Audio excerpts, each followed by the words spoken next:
Hello and welcome to the Munk Dialogues, a project of the Peter and Melanie Munk Charitable Foundation, proudly sponsored by our partners Gluskin Sheff and the Onyx Corporation. My name is Rudyard Griffiths and I have the pleasure of acting as your host and moderator for these Munk Dialogues. We've been at it now for 8 weeks, joining you each either Wednesday or Thursday night of the week for a 1-hour conversation about the world after COVID-19. What's the purpose of these dialogues? Well, it's really twofold. One, we want to stretch our minds out from what's happened today or tomorrow to really think about the effects of this pandemic over the months and years to come. And we want to do that by speaking with some of the world's brightest minds and sharpest thinkers to get their views, their considered opinions, their hard-won insights. The second thing we want to do with this series is break out of that format that we're all unfortunately far too used to, which is that 5 to 6 to 7 minute television interview. Instead, we want to spend an hour together. We want to spend an hour together delving into big ideas, thinking big thoughts, and getting questions from you, our audience, live online. Tonight, we're going to have a Munk Dialogue that I've been looking forward to for weeks. Our guest is, in my view, one of the world's finest thinkers on geopolitics, on risk, on the big issues and ideas that we need to contemplate in our society and in our international community today. His name is Ian Bremmer. He trained as a political scientist, graduating with a PhD from Yale University. He's the founder and president of the Eurasia Group, one of the world's leading risk analysis firms. He's a New York Times bestselling author. You know his books. I certainly have enjoyed them. And he's the host of a great website, G0 World, with Ian Bremmer. It's a really interesting media product, much like this one tonight that we're going to enjoy. So Ian, welcome back, a former Munk debater. It's always great to have the opportunity to speak with you, my friend. Yeah, it's good to be back. I mean, very different from Toronto Symphony Hall, but I'm glad to know that so many folks are going to be listening to this and watching it over the course of the week. Good to be with you, man. Yeah, absolutely. Well, I think, Ian, we have to dive in with the big news of this last week, which are the protests that have rocked the United States. And as someone who is really thinking a lot about risk, what do these protests tell you about the risks that America faces right now, that American society faces in terms of economic inequality, the specter of mass unemployment, and the risk of an election, a very divisive election that your country will have this autumn? Give us a sense of where your head's at in thinking about these protests in the context of this pandemic and what it's telling us about ourselves and about our society. Well, you might be surprised that the first thing I'm going to say to respond to that is the riots show you just how strong, how deep, and how resilient American political institutions are. And that's true even when it's very clear that they no longer serve a lot of Americans the way they're supposed to.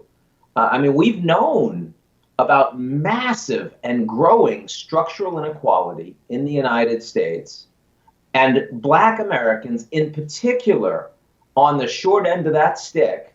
We've known about it for decades.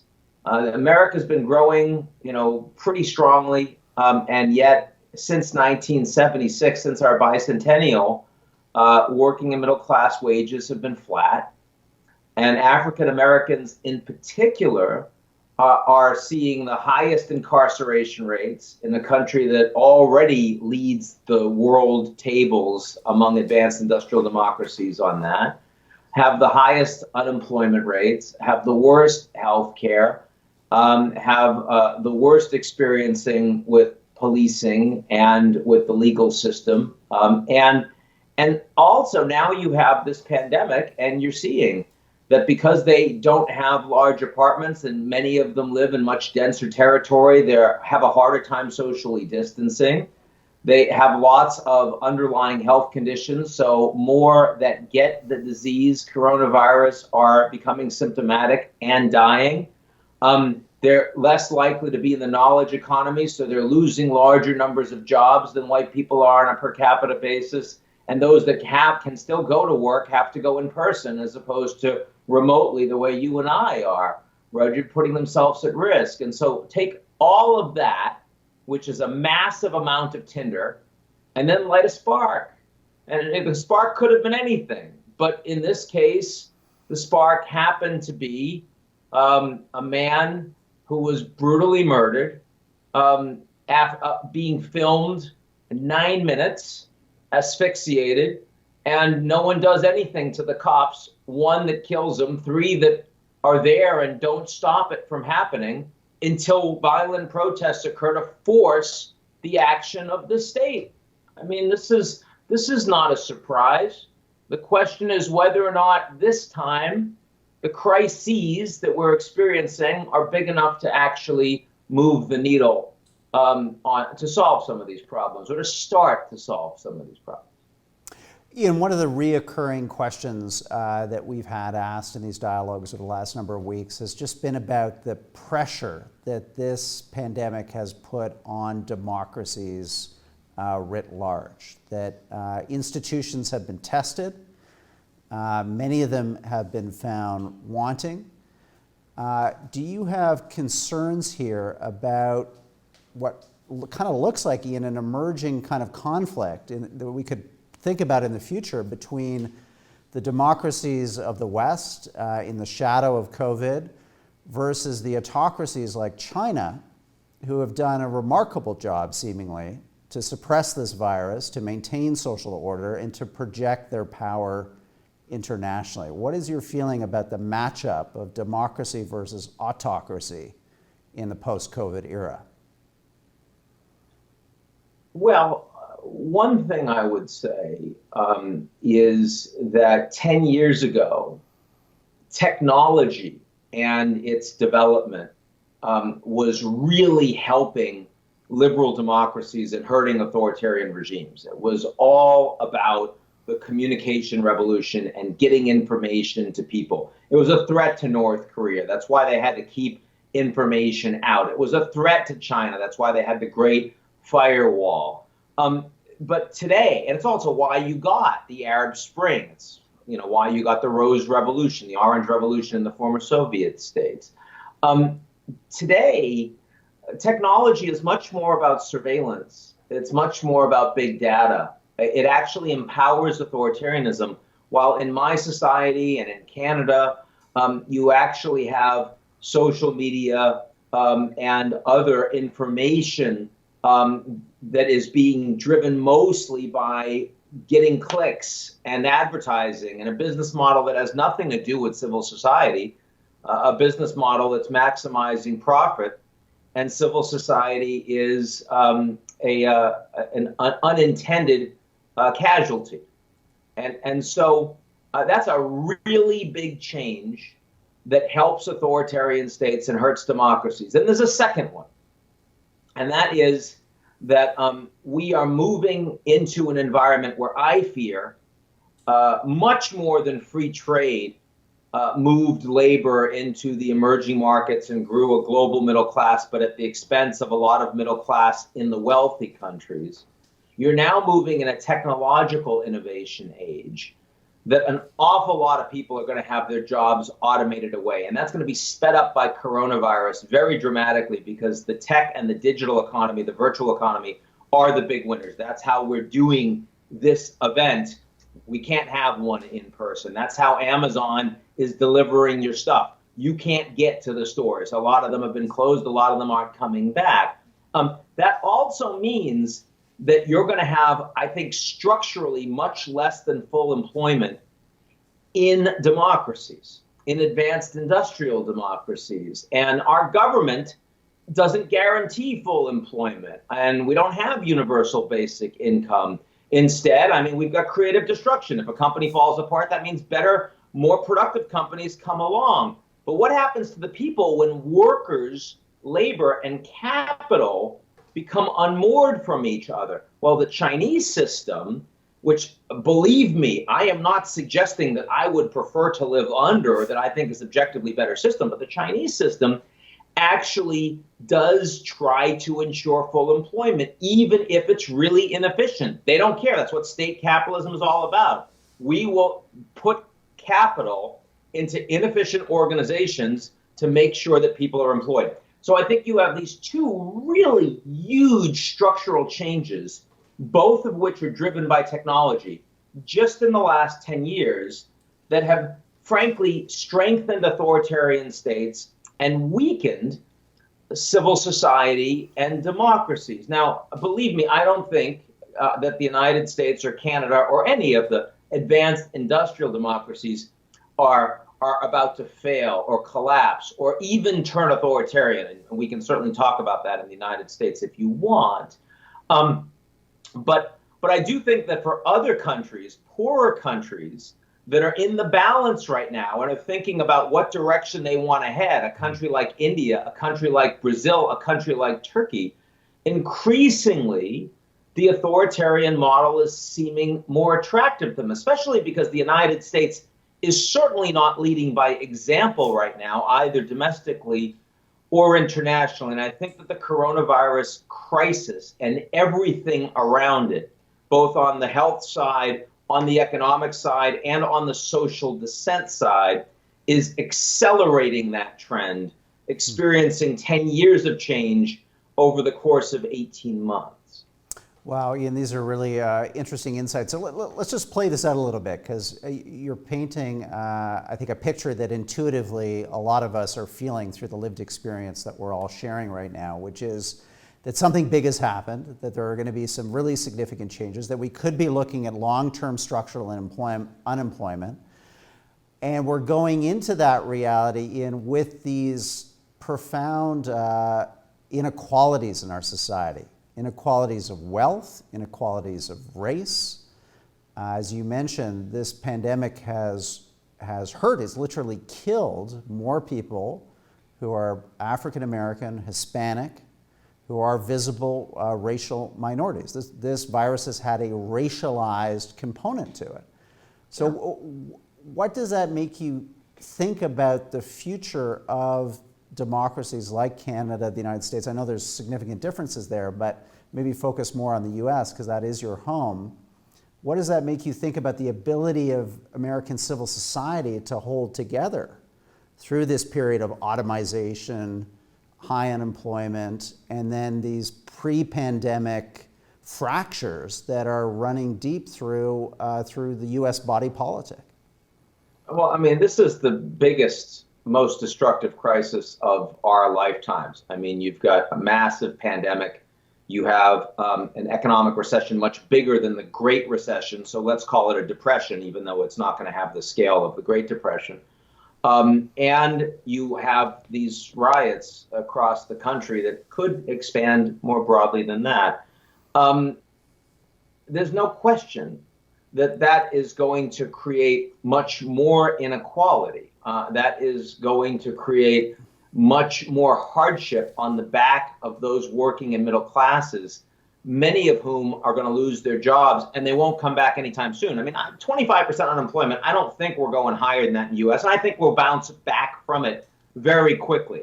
But bouncing back from it is very different from getting the economy back to where it was. And until we have a vaccine that works and is rolled out across our country, and there are a lot of ifs there, and that's going to take a long time, right? Until we have that, we are not getting back to everybody going to restaurants, everybody getting on planes, everybody going back to work. That's just not going to happen. And I don't know that our government is going to be able to continue to provide the kind of relief and stimulus for the next 2 to 3 years that they have been able to for the first 3 months of this crisis. And I also think a lot of corporations are going to be feeling a great deal of hardship, and they're going to let a lot of people go. So this is going to get a lot worse before it gets better. I mean, you look at where the markets are right now, I am considerably more pessimistic about the economic future of the country and the world than where the markets are right now. But I also think there is a real chance that this could be a Goldilocks crisis. In other words, a crisis that is finally big enough to get us to reform some of the institutions that we have that are broken. And the 2008 financial crisis wasn't big enough. By 2009, 2010, the economy was getting back to normal. Obama didn't have to worry about infrastructure. He could go back to healthcare, which is what he wanted to do to begin with. You didn't have to address the fundamental structural inequalities because Occupy Wall Street wasn't a powerful force. It wasn't a big enough crisis. I mean, there's plenty big for those of us that lived through it at the time and said, holy crap, we don't want a Great Recession to become a depression. But it wasn't big enough to deal with these long-standing structural problems. That's why you got Trump. That's why you got Bernie Sanders. That's why you've got Brexit. That's why Canada's as divided as it is right now. Nowhere near as bad as the U.S., but still much more divided than it used to be. That's why, I mean, how could Trudeau, I think, not pick up a seat in Alberta, right? I mean, that's you get incredible divisions, right, inside countries that have been working pretty well. And it's not just domestically, it's internationally too. I mean, if you wanted to create an alliance today that would work for the 2020 global environment, you wouldn't create NATO. It wouldn't be focused on conventional weapons and nukes. It wouldn't be focused on the East Bloc and Russia. It'd be focused on China. Japan would be in it. South Korea would be in it. Germany, Australia, Canada, France, the UK, probably not Italy, right? Certainly not the East Europeans or Turkey. It would be focused on technology, on cyber, on 5G, and it'd be focused on economics of IP and things like that and supply chain, and let's say pharmaceutical and PPE supply chain, and maybe even labor. It would literally look nothing like NATO today.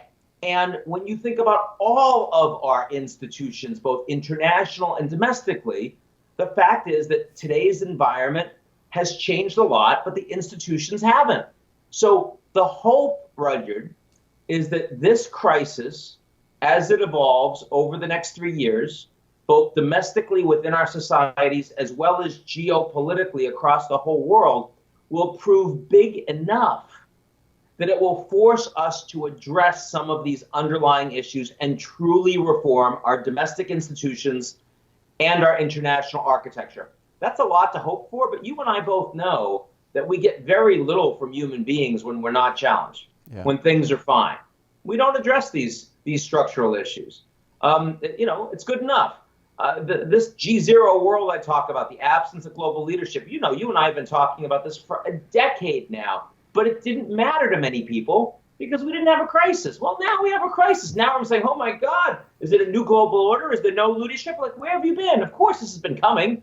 Like, we knew about structural inequality in the U.S. Isn't new, but now it's scaring people a little, and it's become more fundamental. So we're going to need to step it up. We're going to need to address it. Ian, that's why I love talking with you, because you shake it up. And just the idea that replace NATO with, as you say, an alliance of states to counteract China focused on IP and cyber. This is brilliant stuff. Let's hope that this happens. Before we go to audience questions, one final thing to put to you, because you really were way ahead of your peers on this in prognosticating, as you said, a decade ago, that globalization was under really acute threat. Yeah. People have now kind of caught up to your analysis, and in this crisis, there is a view that this is the end of globalization as we've known it through our adult lives. Where is your thinking on this? Because this is something that you've kind of led on intellectually now for the last decade. Well, let's be clear. There are some parts of globalization that aren't ending. In fact, they're speeding up. If I think about the global energy market, vastly more decentralized than it was before. I mean, the Saudis and the Russians waged a war against each other and the Americans precisely because OPEC is dead, because the Americans are the largest energy producer in the world right now, which the Canadians are very well aware of. And the energy market, energy prices are lower because the market has become more globalized, not less. And I don't think that's going to change.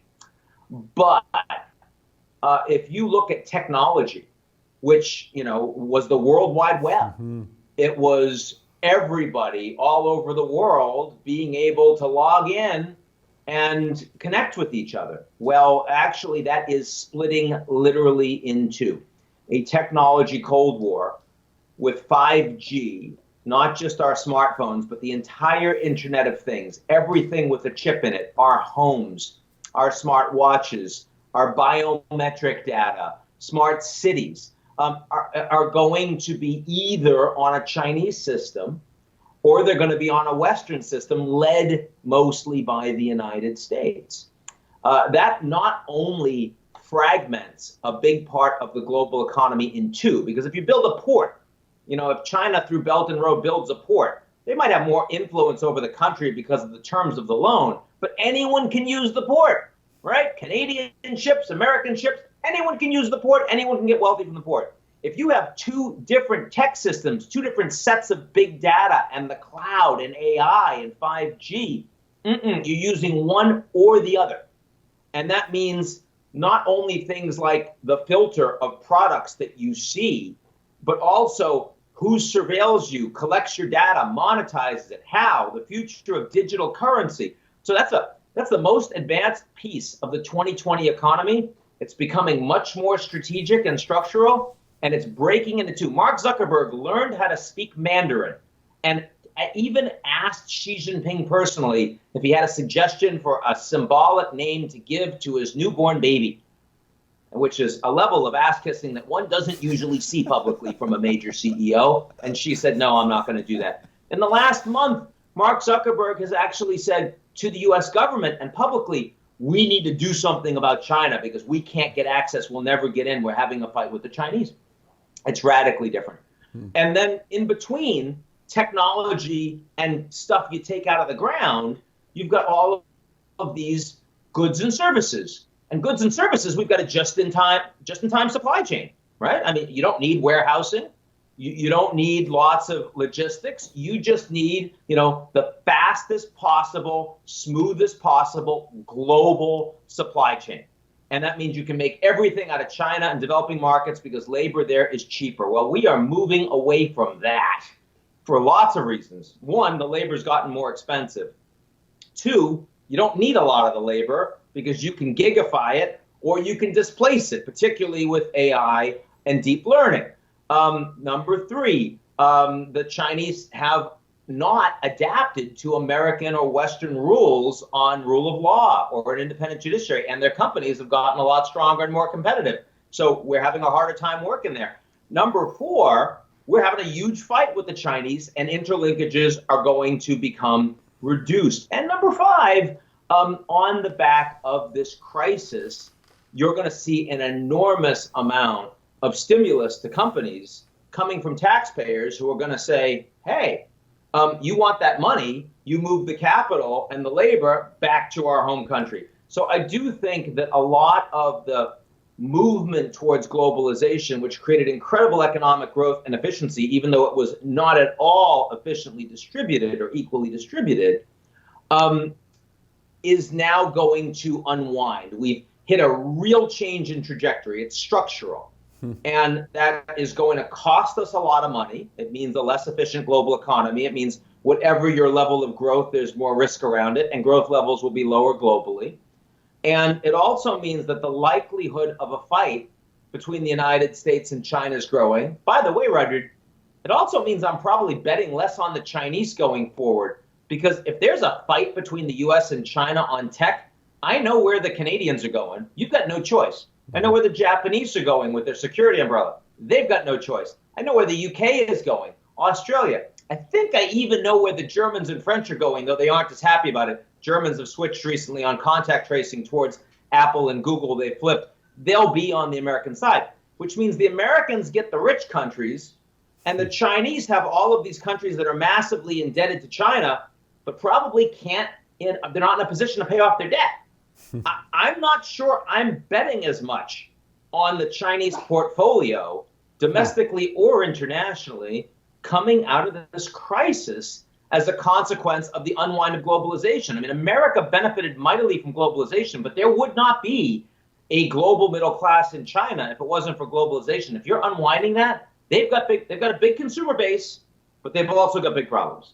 Yeah, these are really important things to think through. And Ian, thank you for that tour de force of analysis. Let's go to some audience questions, Ian, because Cool. they've been coming in hot and fast over the last couple of days by email. We're also, to our Facebook audience, taking your questions live for the next half hour and a bit. This question, Ian, is from Sabrina. She's asking, what would be your advice to the younger generation, given deglobalization and the rise of populism, possibly increased social unrest? How do we build a more equal society for everyone and not just the few? So a big question there, Ian, but I think maybe think of that through the advice to a younger person right now. A lot of young people are kind of struggling about careers that have been interrupted, education that's on hold. What's your advice to a young person in their 20s right now trying to make sense of this world? Well, there's the idealistic advice, and then there is the career advice. The idealistic advice is this is an extraordinary time and opportunity to remake the global order. There's never been a time in our lifetimes that was quite like that. There was a bit of it when the Soviet Union collapsed, which we failed at. We didn't give them a Marshall Plan. We didn't align them with us. But this is really the entire global order. This is what the post-American world is actually going to look like. And I think the fact that whether you're talking about an institution to respond to climate or a World Data Organization instead of a World Trade Organization, or what the future of a gig economy, how is it going to be regulated? How do you provide benefits for people? Do you need universal basic income or something, universal lifetime training? This is all new. And young people are going to drive these solutions. How exciting is that? It's a wonderful time to be in this field. It really is. I mean, I was lucky enough when I went to grad school, 1989. What did I do? I studied the former Soviet Union. Why? Because it was the part of the world where everything was happening. And young people right now, it's global. Everything is happening at the macro level. That's pretty exciting. But the practical career advice is no matter how good you are in your content, and no matter how well you communicate, and both of those things are critically important, if you do not have access to gatekeepers in this stratified world, you are wholly screwed, right? I mean, I grew up in the projects, and I didn't have gatekeepers, and I barely made it. And I think me with the same background growing up today, I'm not sure. I mean, you know, you have to understand that learning how the system works, who the people are that make decisions that will make or break your career, what makes them tick, who has access to them, how you could possibly be useful to those people so that they might want to actually do something to help you, to promote your career, to get you through those gates. A lot of young people are given advice that really undermines, devalues the importance of that compared to the more idealistic stuff. And as someone who built a company from scratch out of nothing, I mean, unlike my president who had a dad that was wealthy and there was no way he could fail, I really think that non-idealistic advice is critically important. Thanks, Ian. That's, it's good to combine the two. Some hard-headed realism here about how tough it is in a world of elite institutions, higher education, job opportunities that are, stratified between the white collar and blue collar. They're tough choices, tough futures facing a lot of people. Let's go to another question because there were a lot of them for you, Ian. The next up is from Amir asking, the COVID-19 experience shows the West cannot rely on China for a critical supply chain, something you were just mentioning. How do you see this playing out over the next 5 to 10 years, and who will be the winner and loser? I mean, you've kind of talked a little bit about winners and losers. Maybe talk to us, Ian, about time frame. Is this supply chain reorganization something that you think is going to happen fast, or is this something that will take a considerable amount of time to re-engineer? The move from just-in-time to just-in-case supply chain, making sure you have resilience, making sure that you have more stock because your supply chains can get disrupted because travel isn't working the way it used to. That is going to happen very quickly. It's already happening. It's happening domestically for food in the United States. It's happening internationally around lots of products and components of key manufactured goods. But I don't think it'll last long. I mean, keep in mind, China, their supply chain is already back up and running. Their coronavirus curve looked like Mount Fuji. Massive explosion of cases and then crushed it down. And I'm not suggesting that we trust Chinese data, but looking at satellite imagery and traffic patterns and talking to all of our clients who have companies on the ground, it's very clear their supply chain is back up and running very quick. 3 months up, 3 months down. That's a good thing for the world, and it's a good thing for China. But I think that once we have the global supply chain back up and running around the world, companies are going to stop wanting to spend for just-in-case supply chain. They won't want the resilience. It'll be too much of a pain for them. The shareholders will punish them if they don't move back to cheaper and more efficient. But I think these other questions of structurally high unemployment in the democracies, in the wealthy democracies, that's going to make you bring capital and labor back. It's going to make companies that involve lots of labor more strategic, more patriotic, right? And I think that that's going to happen. It's going to stick. And I think the same thing is true around who's in charge of making the vaccine. You're not going to want to see global production of that, even though it's much more efficient and it would be better for the global economy. Individual governments will demand more control so that they have access for their own population. That's why we're seeing a big fight over vaccines right now. It's part of why the U.S. is saying they're going to withdraw from the World Health Organization. Ditto with PPE around medical equipment. And so I do think those changes are happening fairly quickly. They'll last. Now, you asked who are the winners and losers. Let's be very clear. There are no winners as countries from this crisis. Everyone is worse off than if the crisis hadn't hit. But there are a lot of countries that are better off than other countries. So what do I mean by that? Well, I mean, China's better off because they're able, with a technologically empowered surveillance state, to quarantine, test with extraordinary abandon, and punish if people don't comply. So that's been helpful for them. And I also think that their technology advantages are going to help them with the poorer countries who will be more aligned through the digital Belt and Road. I think the United States will be a big winner. The value of the dollar as global reserve currency will be stronger coming out of this crisis than it was going in, compared to the yen, compared to the British pound sterling, compared to the euro or any other major currencies out there. We're the energy exporter. We're the food exporter. Those are things that are going to become more important. And America's big tech advantage with our companies, vastly more strategically important coming out of coronavirus than going in.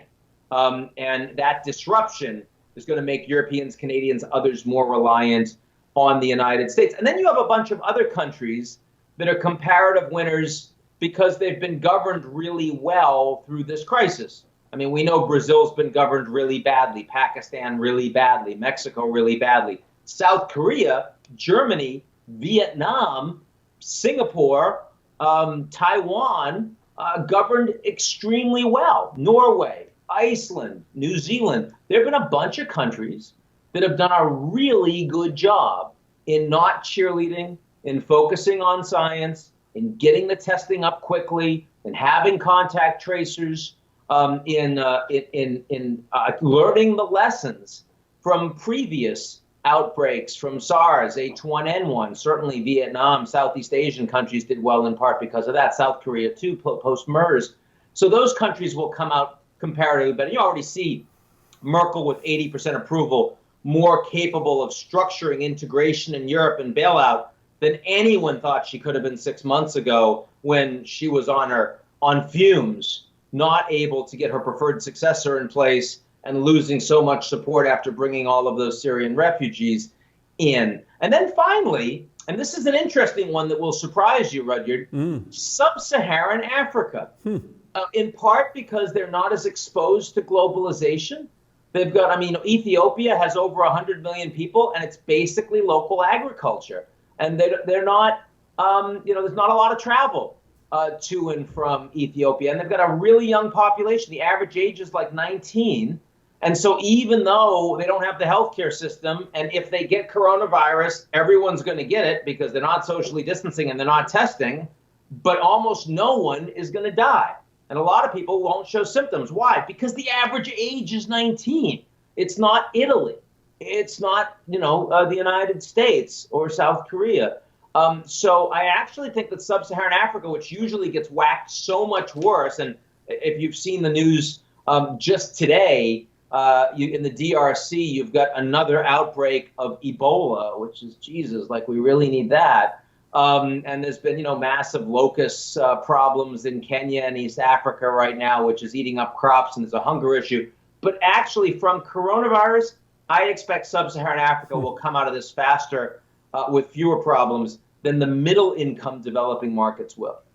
That's a great global picture. Thank you, Ian. I just want to remind viewers that at the top of the hour, we're going to be joined by Janice Gross-Stein, the founding director of the Munk School of Global Affairs, former Massey lecturer, professor of conflict management at the University of Toronto. Janice has been part of this program every second week, giving us a Canadian perspective on the issues that we've been discussing. So stay tuned, 9 o'clock, we'll transition from Ian to Janice Stein to spend half an hour or so focusing on Canada and our response to what's happening in the United States this past week, but more importantly, the global international picture that Ian is painting, from globalization to supply chains to this tension, this standoff between authoritarian regimes and the democracies of the West and elsewhere. So Ian, let's go back to questions. There are a lot for you, and we're going to get through as many as we can. This is coming in from Facebook, from Kazim. Do you think the negative effects of social media, globalization, fake news, fueling populism, can and will be fixed? An interesting question from Kazim there, Ian, because as you say, these companies in some ways have become more strategic now, more important. Does that mean they're going to be less likely to be regulated? Or that conversation that really has not lost steam, especially around social media, about how accountable they are and should they be treated like regular media? Does that take on new urgency in the months to come? Yeah, I mean, certainly in an environment where governments will be budget constrained and have just blown out their fiscal spend, they're going to be looking for deep pockets. And in Europe, I think the effort to shake down the wealthiest companies out there and make them pay more tax, that's absolutely going to happen, because how else are they going to meet the requirements of the social contract, including a lot of workers that are out of work precisely because they've been displaced by these new technology companies. There's no question that's going to happen. But on the regulatory side, these are the companies that you desperately need to actually get the economy back up and running. You need them strong and consolidated. And you're also fighting against the Chinese tech companies. So the idea of Elizabeth Warren just 6 months ago saying, let's break these companies up, when now we're facing a Cold War with the Chinese and you need to get the economy back open on the back of these companies. No, I think that the regulatory environment is actually going to be much less restrictive. I think these companies know exactly how they want to be regulated, and they will be writing much of that regulation. I think Mark Zuckerberg today, for better but mostly for worse, is actually in a much stronger position on that front than he was 6 months ago. Do you think, Ian, the U.S. election will be another significant test for these companies? I mean, it's interesting to see this divergence between some of the different platforms over the president's presence on their platforms, how it's construed, whether it's fact-checked or not, whether political speech should be regulated or not. Will this U.S. election be a kind of moment of reckoning for social media?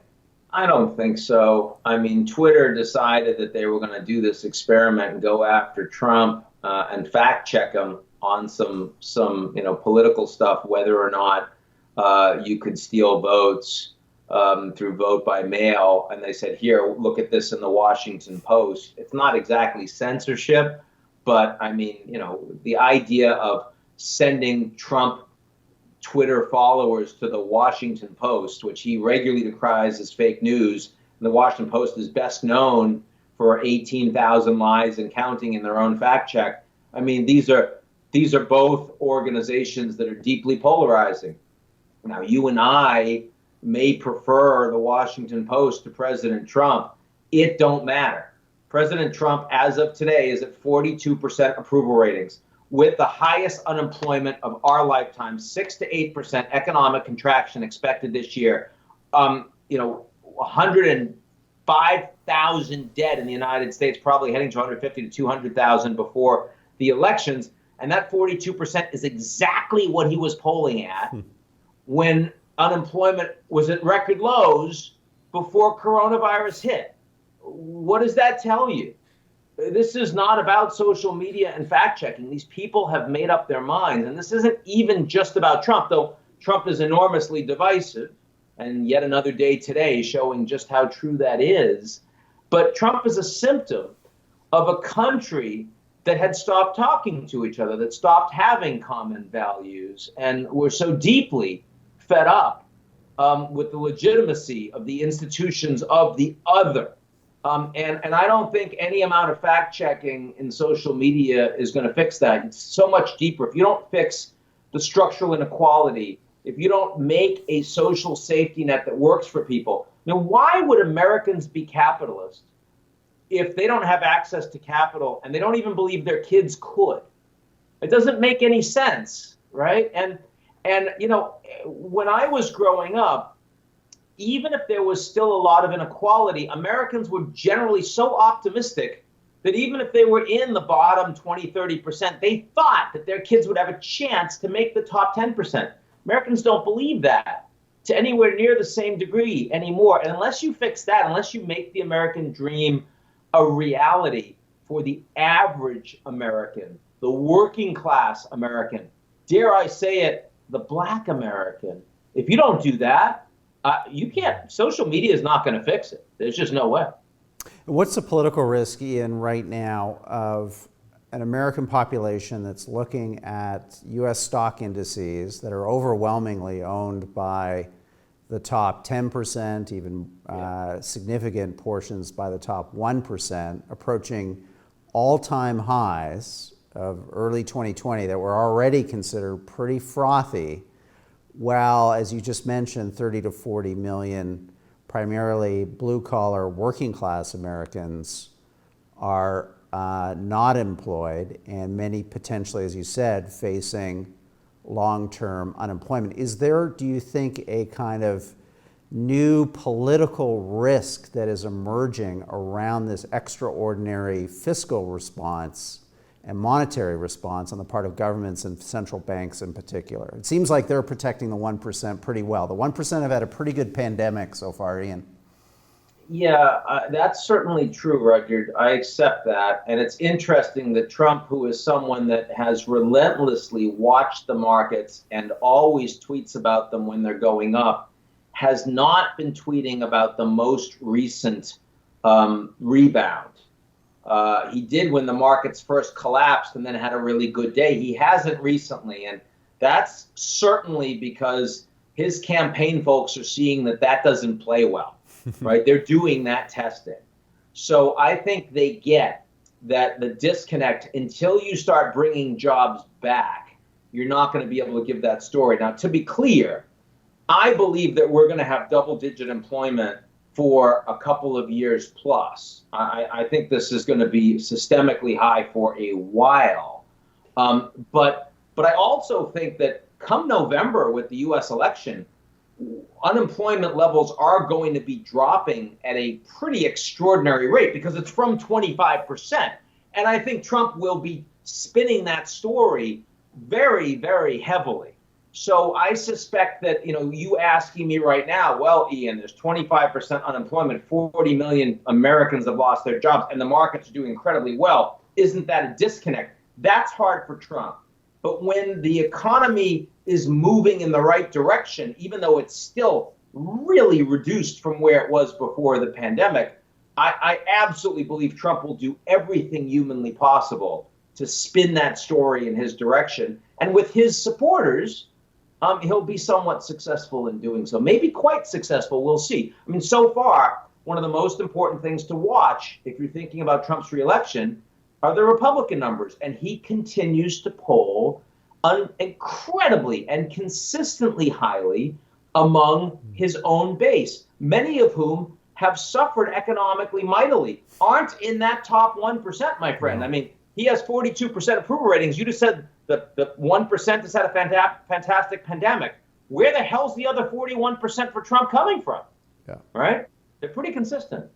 It sounds like, Ian, that you have the beginnings here maybe of a contrarian thesis, that the current view amongst the punditocracy is that Biden's numbers are looking increasingly strong, and that the Democrats not only have a good chance at taking the White House, they could sweep Congress, the House of Representatives and the Senate too. It sounds like you're not so sure that kind of optimism should be baked into our analysis at this moment. Am I getting you right? Yeah, it's too early for that. I mean, I certainly accept that a depression economically, a pandemic that Trump botched on his watch with so many more deaths than were necessary if he hadn't been a cheerleader. And to be clear, it's also on governors, red and blue. This is not just on Trump, but Trump bears a lot of responsibility and won't take any.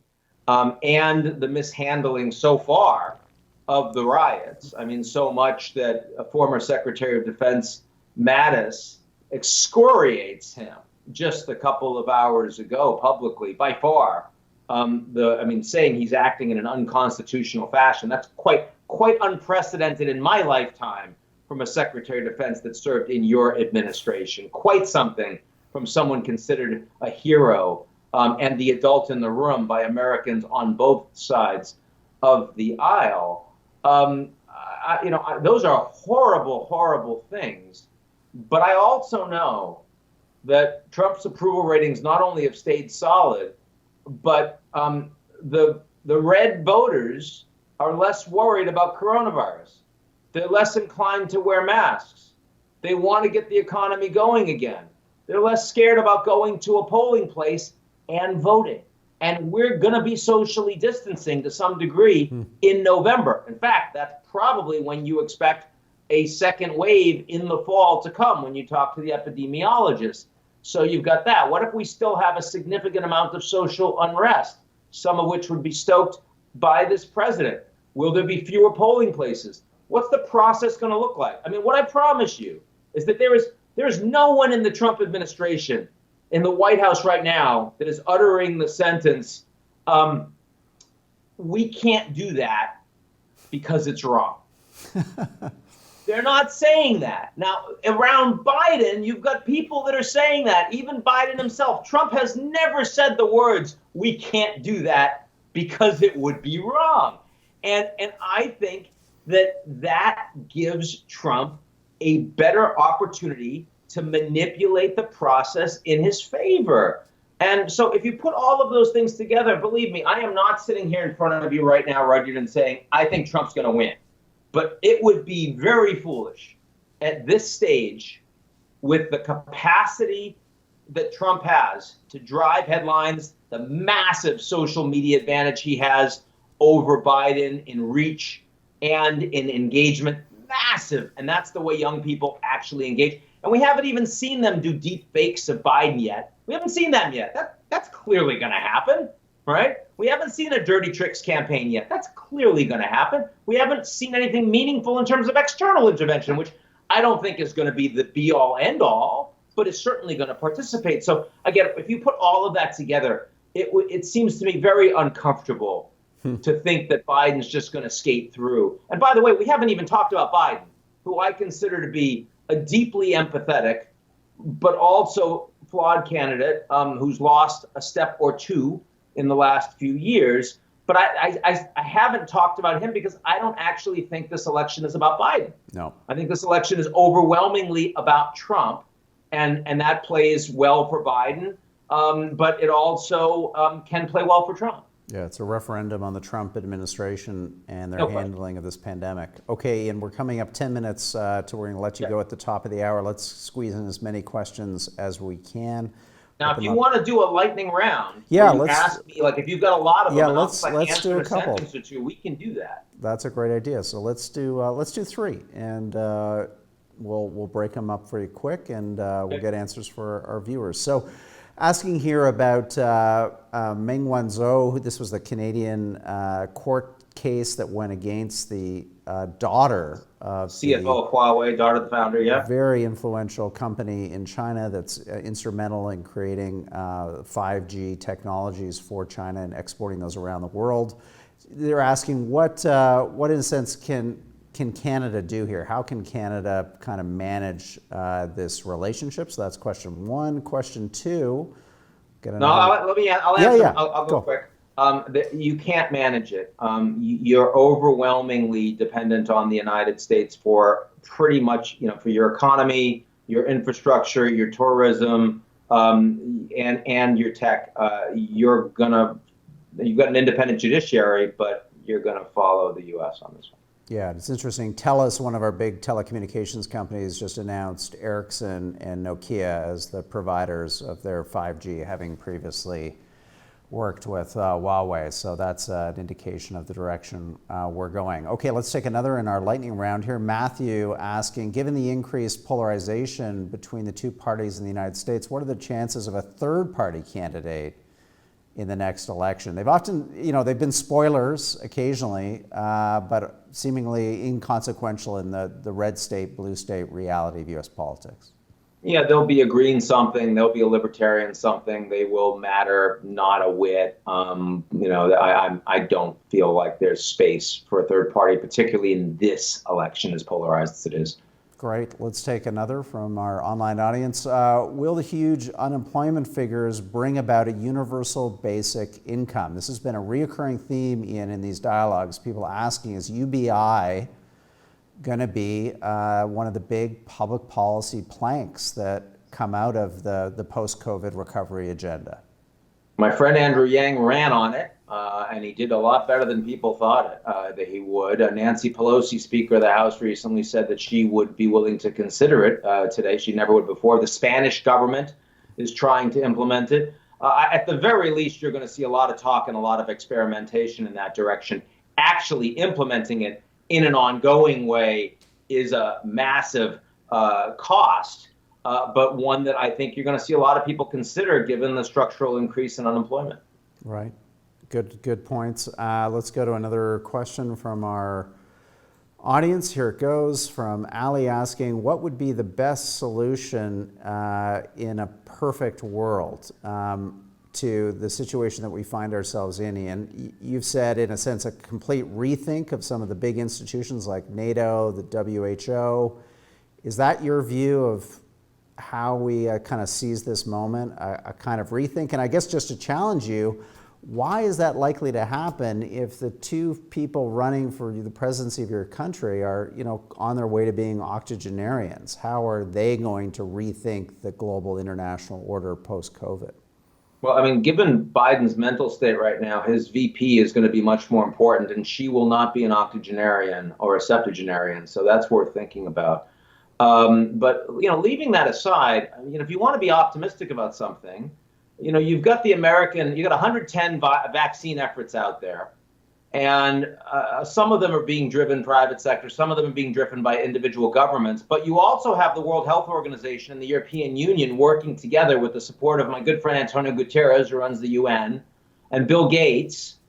And if those are the ones that are out of the box, and we actually get working vaccines in a year and a half, as opposed to 4 years for mumps, which is the fastest humans have ever developed a vaccine for a new virus in the past. And it goes, and you actually have a multilateral effort to make it global. Maybe that's the kind of global project that creates a new greatest generation, who also happens to care a lot more about climate than the octogenarians did. And by the way, even in the United States, where climate is a pretty divisive issue, young people, both left and right, are not deniers. They recognize this is a high priority. So I do think, I'm not saying it's going to happen, believe me. I'm pragmatic, and I focus on the cyclicality of where the global order is heading. We're in a geopolitical recession. the institutions are broken. It's going to take us a long time to dig out. But I do think there are real opportunities inherent in this crisis. I don't think that's just a cliche, and we should recognize them for what they are. Good insights. Coming up to the top of the hour, 5 minutes left. Let's squeeze in as many questions as we can for Ian Bremmer, founder and CEO of the Eurasia Group, and our guest tonight on our Munk Dialogue. This is from Margaret. What's the big picture strategy between China's actions towards Hong Kong? It's an economic success, so why spoil it by interfering? What's China's game here, Ian? I mean, Margaret brings up a good point. Hong Kong is a vibrant international city-state that is integral to the success of the Chinese economy, which, as you rightly point out, is going to be stressed in big ways coming out of this pandemic. Yeah, but it's a lot less than it used to be. It's 2% of Chinese GDP compared to 15% 1997 during the handover. They're very concerned about upcoming elections in the fall in Hong Kong and that they would go much more against mainland China. They're concerned about demonstrations. It's very popular in mainland China for Xi Jinping to go after Hong Kong. They don't think the Americans are going to break the special trade status that Hong Kong has because it would affect all the American financial institutions. And so far, they've been right about that. I mean, Trump's press conference on China was a bit of a nothing burger, frankly, last week. Also, the Chinese have Shenzhen. They've got Shanghai. They've built their own financial centers. So, I mean, it's not like they want to kill Hong Kong, but they are prepared to kill Hong Kong for the political stability and the lack of political volatility that could potentially come out of it. They want to change the rules set on the ground in Hong Kong, and they'll take some economic hits to do that. Okay. Let's squeeze in a couple more, then we're going to let Ian go at the top of the hour at 9 p.m. Then Janice Stein, the founder and director of the Munk School, will be joining me to talk about the Canadian dimensions of this COVID crisis and its impacts on Canada with an international focus. This is John asking, will COVID divide Western nations into regions who will want to hold more authority and autonomy? I guess, Ian, maybe this goes to some of your discussions around vaccines and supply chains. I mean, does the unity of the West hold? Or are we going to see more of an intensification around blocs, North America, South America, Europe? Yeah, I fear right now we're heading in the direction of blocs. The good news story is the Germans, the French, and the EU leadership working on a $500 billion bailout. I mean, grants to help the South as opposed to loans. That's a big deal, but that doesn't get you the political integration that you would need to make Europe as a stronger, united player to support the West as a totality. And in fact, that's a big division inside the grand coalition of Merkel right now. In certainly the United States and Europe, I would argue technology is going to bring us closer together, but a lot of this inequality, a lot of the concern about the failings of the social safety net are going to make you more domestically focused. And let's keep in mind that, whether it's Biden or Trump, because the United States will emerge from this crisis more asymmetrically powerful than its allies, I actually think there's going to be more push towards unilateralism on the part of the United States. And America's orientation from a security and an economic perspective will be more focused on Asia than it was, less on the Middle East, and probably less on Europe. And of course, Canada, Mexico, and the United States are very deeply integrated, and only more so with a new modernized USMCA on the trade side, which I think was a success of the Trump administration. So the potential for greater blocs is increasing now. Okay, let's ask one more question. We're going to be asking Ian to be generous with his time, and this is Dennis. Again, a question that's come up a few times on this. Russia, where does Russia stand post-COVID? I mean, if we think of Cold Wars, this is the Cold War that defined many of us watching this, a Cold War that you wrote your PhD thesis at Yale around, the United States versus Russia. Russia remains in a power that seems to punch well above its weight economically. and it seems to have a theory, a view of the world. Again, a kind of autocratic vision, maybe without the technology, but some 3,000 thermonuclear warheads by my last count. So I wasn't going to correct you in the introduction, but I actually did my PhD at Stanford and not at Yale. Okay. You may be thinking of Fareed Zakaria. Okay. We are easy to mix up. And believe it or not, I applied to Yale. I don't think I've ever said this publicly. I did not get into Yale. Okay. I'm not saying I would have gone there. I mean, Stanford's a really good school, but it burns. It stings a little when you did that in the introduction. Tonight we can pretend, Ian. I'll get you back. Tonight we can pretend you're a Yaleite. Right. We'll figure out what happened there. But Russia's in decline. Their economy is smaller than Canada's right now. Putin's approval ratings is 59%, which is lowest in his presidency. And they do, believe it or not, still have a real polling institution. I know that's surprising, in part because Putin likes Potemkin democracy, kind of show it off, and also likes getting real information. So maybe that's a credit to him, because the economy is going to hell. I mean, what are they all about? They're about selling arms to other countries, and they're about energy resources and natural resources, and those commodity prices are in the floor right now. They haven't attracted foreign direct investment. Putin himself has said that the person that will lead the world, the country that will lead the world, will be the one that dominates AI. The Russians are nowhere on AI. All their great scientists emigrated a long time ago. So it's going to be the Americans and the Chinese. And I think the Russians are pretty pissed off about it. They blame the Americans for it, maybe 20% correctly. But they're actively divisive, and they're trying to take advantage of the divides inside society in the United States. We're helping them with that, obviously, inside Europe, and within the transatlantic relationship. And it's sad they've had some success in that regard. But ultimately, the Russians are not winners in this global order. They're losers. Okay.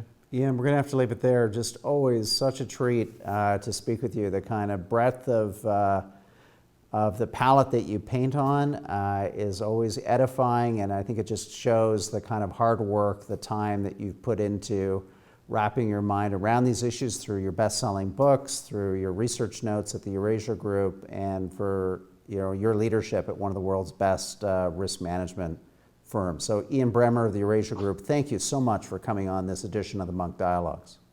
Great to be with you. Tell everybody watching gzeroworld.com, gzeromedia.com, I should know my own website, because that's free, unlike the consulting firm, and hopefully we'll see and engage with people there. But Rudyard, always great to be with you here at Munk. This was a lot of fun, and I wish you only the best for the end of the series and for the fall. Hey, thank you so much, Ian. Be well.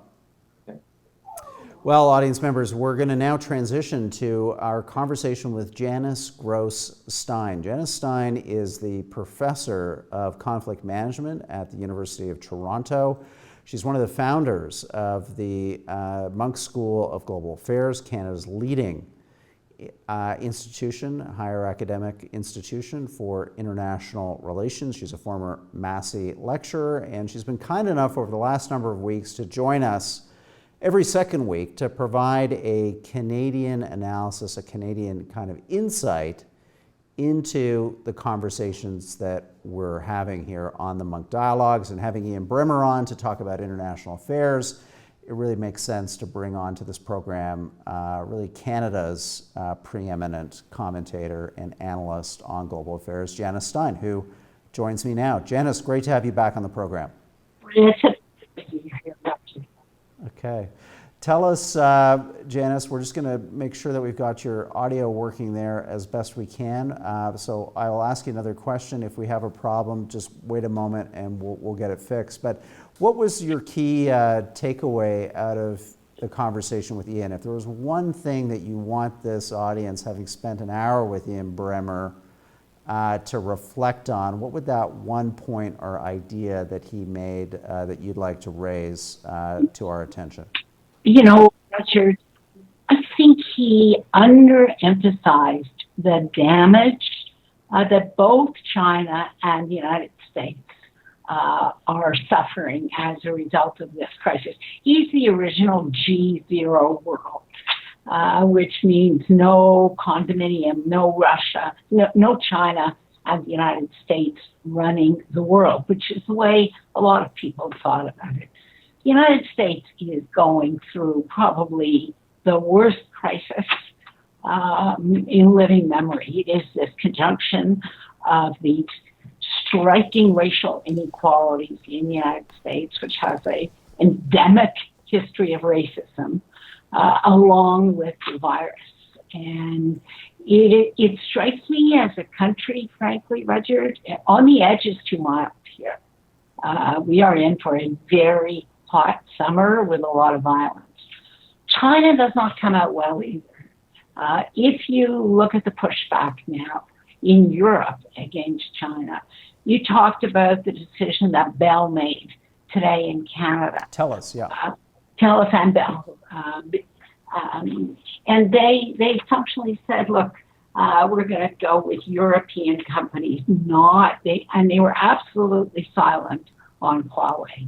140 members in the WHO Assembly voted in favor of an investigation of the WHO's management of the pandemic. That's code for, has the WHO mismanaged its relationship with China? Is it too deferential?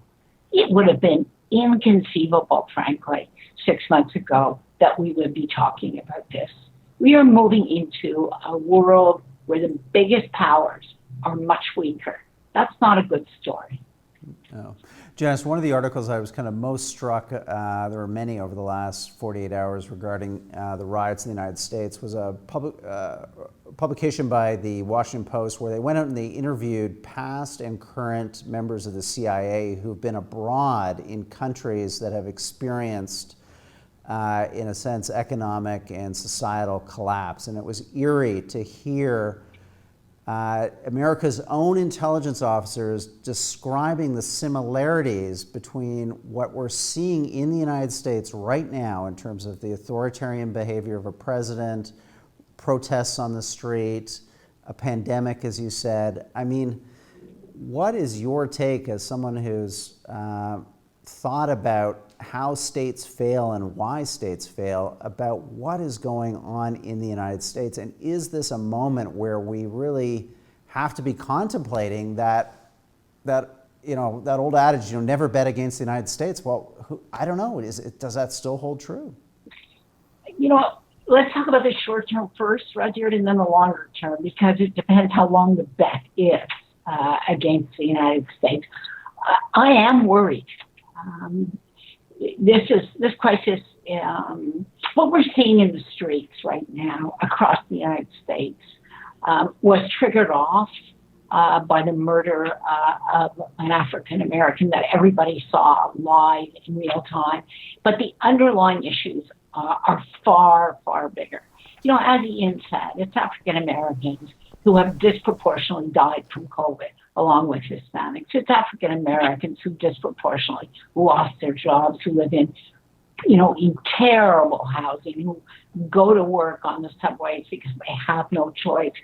You can really say in the United States, far more than Canada, although there are similar issues in Canada, but they're of a different order of magnitude, that the pandemic is a racialized experience in much of the United States. So these demonstrations are not going away. They speak to the structural inequality that Ian talked about. The institutions are fragile. We have a president in the White House who's a flamethrower, not recognizing the dangers, how hot the environment is. He's tossing lit matches onto the haystack in order to prepare to run on a platform of law and order in this next election, which will, of course, be a bitterly polarizing campaign.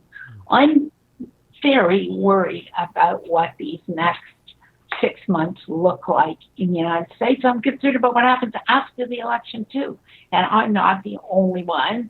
You spoke about the CIA. They're concerned about this issue, too. There are studies going on in every intelligence agency in the United States right now. What happens if it takes months to resolve a disputed election? What happens to U.S. institutions? Now, that's the short-term future. The longer-term future, these inequalities, and there is a bigger consensus now building in the United States. Something has to be done. I think Ian got this right. That crisis is finally big enough. And whether we will get a better social support system in the United States than we have right now, that, I think, is probably the biggest question the country faces. Janice, do you still think, though, that there's enough social capital, that there's enough sense of common shared purpose to create the kind of reimagining of institutions that obviously would help with the acute economic inequality, the huge divergences around access to quality education, to healthcare? I mean, the list goes on and on and on. I mean, why do you feel that, you know, that still is there when it just seems so blatantly absent, and its absence seems so much a part of why the Trump presidency has been successful, because of the polarization? And that's all, you're right. You're right to put that on the table. You know, it's polarizing in the United States. It's part of the culture wars right now as to whether you wear a mask or not. That is a political statement. That is a cultural statement, whether you wear a mask or not. So that speaks to your point, Roger, of how deeply polarized the United States is. Ultimately, the answer to that always comes from leadership. And I think Ian was trying to be gentle here, but it's no exaggeration to say the Democrats do not have an inspirational candidate. But beneath him and around him, I can imagine an administration that crossed partisan lines, that brought a diverse array of viewpoints really broadly across the spectrum. Because he will be a one-term president if he is elected, whose sole mission is to bridge these divides and to try to put in place some of the social supports that the United States, along with every other developed country, is going to have to engineer as we move our way through the technological revolution that we're at the very early stages of. We have the same issues in Canada, frankly. Yeah. Yeah, and let's shift to the Canadian context, because that's why we really enjoy having these conversations with you, Janice, is to provide that Canadian lens. I thought one of the interesting things that Ian tabled was this idea of a kind of technological Cold War, that we're wrong to think of this as an analogy back to the Soviet American contest, that this is going to have, in a sense, two internets, two versions of 5G, two sets of social network platforms, Alibaba here, Amazon there. I guess just, you know, you've done a lot of thinking, I know, on 5G recently. I mean, where does Canada fit into that? Because it still seems, Janice, like we're trying to straddle the fence, like we're trying to resist getting sucked into an American-led technological future, holus bolus. So I think Ian's right to predict that the deep competition that has developed now between China and the United States, I don't think there's way back from it, Roger, will be about technology. And yes, Huawei, a Chinese company, is the world's leading contender right now to build 5G networks. But let's not forget one thing. There are processes which make these networks interoperable. So he's not right to say that we're going to have a big dividing line. There's no Berlin Wall coming in technology. That's not how these systems operate, as you know. What there is tremendous first mover advantage to the companies that are close to that builder. All the big tech companies in the United States got their huge advantage because they were running, frankly, on an American internet. That's what we've got. We call it global, but it's American. Canadian companies run, frankly, on an American-built internet, even though we don't like to talk about it that way. And here's the shift. It's now going to be partly Chinese-built as well as American-built. But Canadians don't have to choose one or the other for anything but critical infrastructure. Companies will be able to move across that frontier seamlessly. Our companies will be able to do that. And more generally, it's always in the interest of smaller powers. And Ian was quite brutal about this, right? We live in North America. 70% of our exports go to the United States, 6% goes to China, despite all that effort.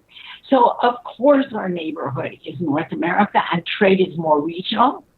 But the strategic game for Canada, it's always been this, is you preserve and promote your relationship with the United States at the same time as you dance with anybody else who comes to the table. We've been doing that for 50 years. We're going to continue to do it. You try to walk and chew gum too. I want to remind our listeners that on Facebook right now that you can post questions to Janice Stein. We'll be taking those up to the bottom of the hour, 9:30, where we'll wrap up this dialogue. And just while those questions populate here through our screeners, Janice, just a follow-up question there, just to challenge you a little bit. I mean, Ian painted a picture of two different data sets. So you have this technological Cold War. You have two, as you have talked about in the past, the power of big data is the power of AI. The two are connected. Yeah. You know, what does Canada do? I mean, it's not like, I don't know, are we going to be sharing healthcare data with Beijing and security data with Washington, and we can kind of put an apple there and a pear there, and neither party is going to slap our wrist? I don't know. It seems unlikely.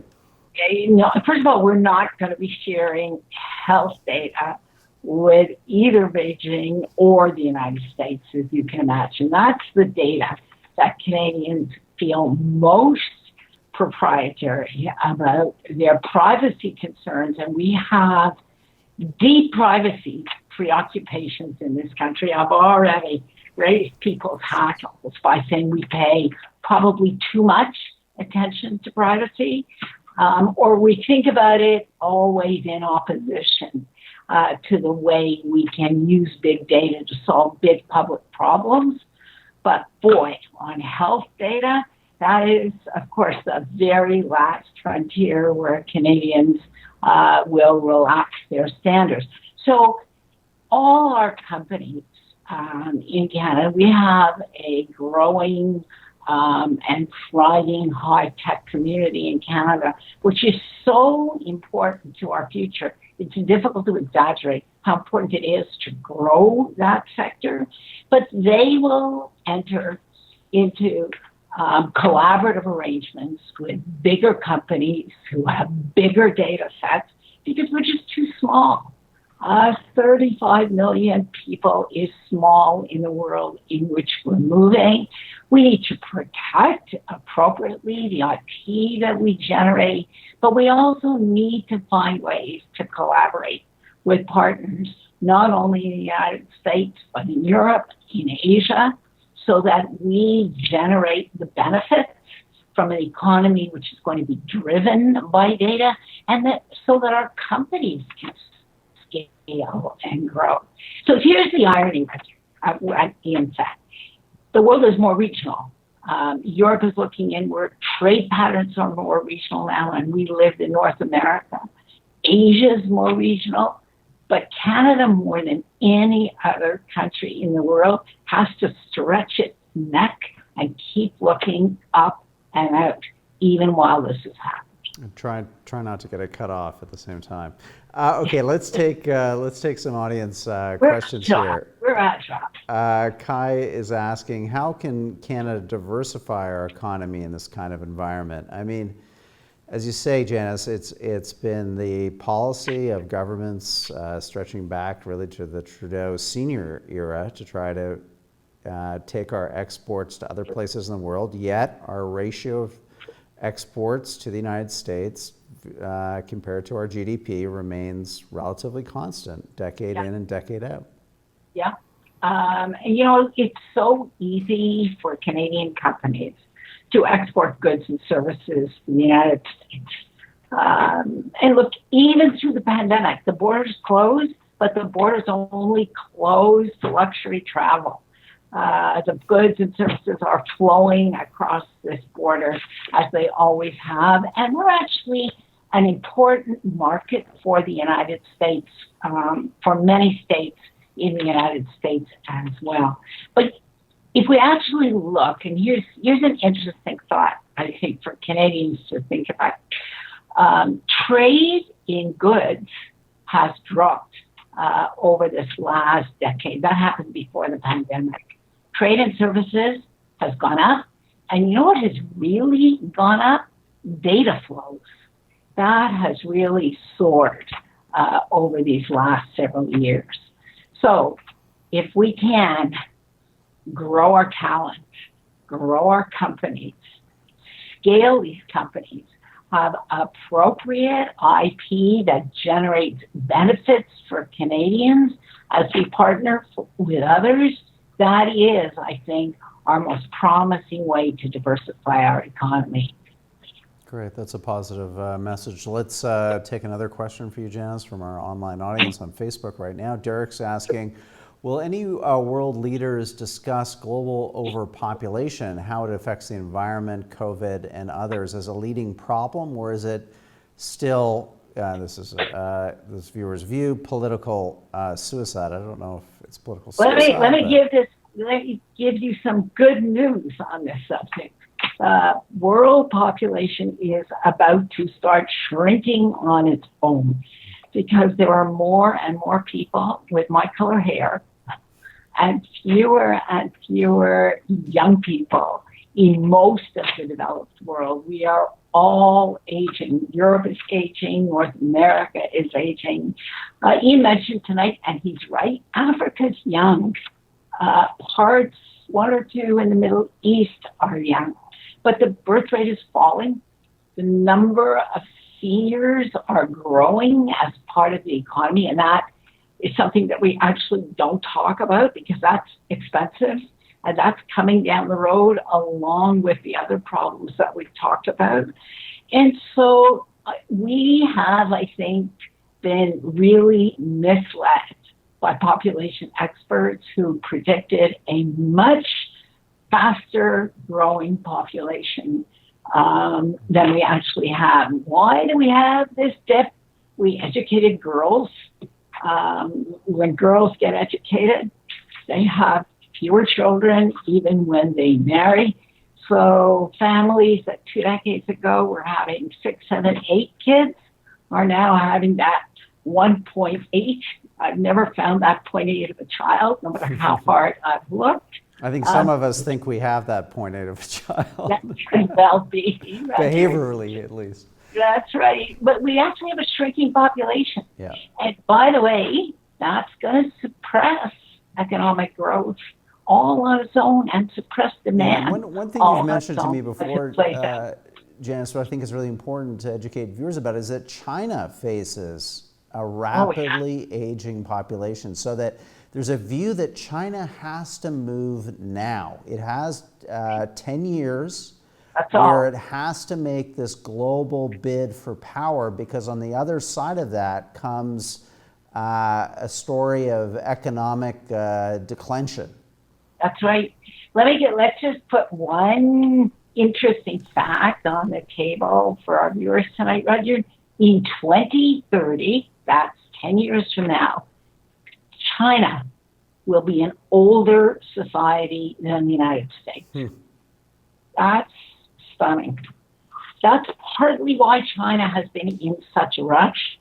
And that is also why this pandemic is such a setback when you look at the trajectory of Chinese economic growth and how short a time it has to get rich before it gets old. Right, and develop its own consumer economy that's not export-led to pay for that elderly society that's going to not be consuming at the same extent. No, it's a really it's something we forget about China. We assume that it's a young society, it's a developing world society, but no, because of the one-child policy, their Right. demographics are very Ask similar to ours. Japan, it's one of the most rapidly aging societies in the world. Yeah, key takeaway. Okay, let's get a few more questions in before the bottom of the hour. Zach's asking, how will Canada-U.S. relations develop if the United States fragments politically? I mean, our Prime Minister here this week, Janice, has tried in his own way to comment on events in the United States. To what degree, I don't know, does this very close bilateral relationship, a relationship that seems intuitive, that seems at times hard to see the differences between our two cultures at a human level, does that start to get pulled apart? Does anti-Americanism possibly return to Canadian politics in a bigger way? If you watch that famous 21-second pause that our Prime Minister took when he answered that question this week, it took him that long to find words which would not embroil him in U.S. domestic politics. And that's got to be the strategy of any Canadian government. You stay away and you make no comment whatsoever about what's going on in the United States. It's treacherous, frankly, to do any differently. Certainly, and this is not the first time in our history, Canadians look, Prime Minister Trudeau said consternation, I would say horror at what's going on south of the border. And anti-American sentiment grows, but it doesn't have consequences in the sense that we will trade less with the United States, that we will be less welcoming of American tourists who come to Canada when they are able to come to Canada. And we got lucky. We got one real break, and sometimes you just have to be thankful for the breaks you get. We were first in the line of sight when President Trump became president. He went after NAFTA. And we were able to get NAFTA 2.0 done before he turned his attention to all the other trade disputes that he is engaged in. So we are probably, along with Mexico, the only two countries right now that have rules of the road for our trading relationship with the United States that will probably survive this presidency. And that has to be some comfort to us. Our diplomats understand they're enormously skilled. They understand very well that their strategy is to ride the storm out, whether it's another 4 months or it's another 4 years. It's to ride the storm out because so much of our economy, so much of our employment, so much of our investment is so deeply integrated into these supply chains that cross our border. The famous story about a car, it crosses the U.S.-Canadian border 9 times before it's finished. That's still true. Mm-hmm.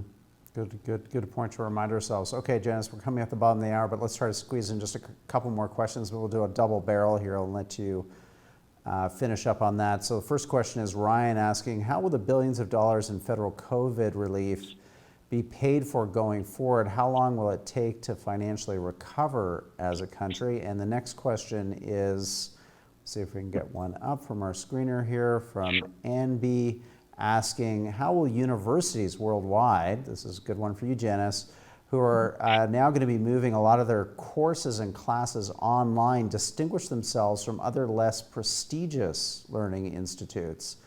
And will this lower tuition fees? So a real question for U of T, which is one of the leading universities in Canada, if not the leading university. So maybe let's start with... the leading university. Okay, I'm being polite, Janice. Okay. How are we going to pay for this? Yeah, how are we going to pay for this? In all candor, Roger, you and I have tossed this one around multiple times, and I'm the optimist here. It is very cheap to borrow money right now. The costs of a full-out depression, which is what we would have were the federal government not intervening, would be far greater than the cost of what they are doing. And you know what's encouraging about our country? It's not a partisan issue in this country. There's bipartisan consensus, whether it would be a Tory government or a Liberal government right now, and you can tell from the columnists who are normally Tory supporters, there is a consensus that we need massive federal intervention to see us through the crisis. So my real question is not about the intervention, it's what's the strategy coming out? Do we in this country, for instance, get not CERB, but a guaranteed annual income, which reconfigures our social programs? We talk about the United States. Do we do it? What do we do to address structural inequality in this country? What do we do about funding our cities? That's a huge one.